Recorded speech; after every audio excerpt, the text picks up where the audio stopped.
Am reușit să turnăm asfaltul pe multe străzi din comuna noastră Golești. M-am asigurat personal că această lucrare s-a făcut conform contractelor stabilite și fișelor tehnice asumate. În fiecare zi am fost pe aceste șantiere în lucru, să mă asigur că totul se face ca la car.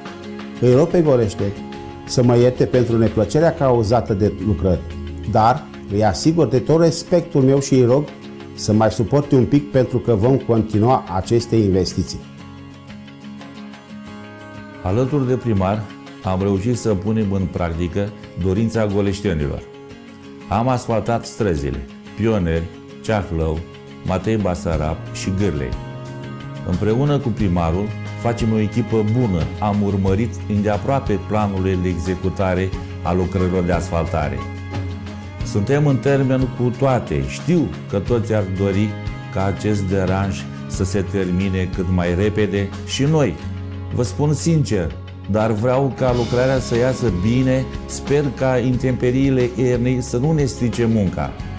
Și vreau să mai vă spun ceva, în spatele tot ce realizăm în această perioadă este o echipă de oameni care lucrează cod la cod cu noi în Primăria Golești. Ei nu se văd, dar să știți că ei preiau cea mai mare parte din greutate. Documentația foarte stufoasă. Le mulțumim tuturor că rezistă. Ăsta este doar începutul schimbării la fața Goleștiului. Vreau ca cei care fac parte din comunitatea noastră să se simtă mândri că sunt parte din această mare familie. Cum îmi place mie să spun. Știu, ne-a fost greu să îndurăm drumurile de piatră și știu că mai sunt drumuri de asfaltat. Dar mă voi asigura că vom termina aceste lucrări. Cum spuneam, este doar începutul. Mai avem multe de făcut.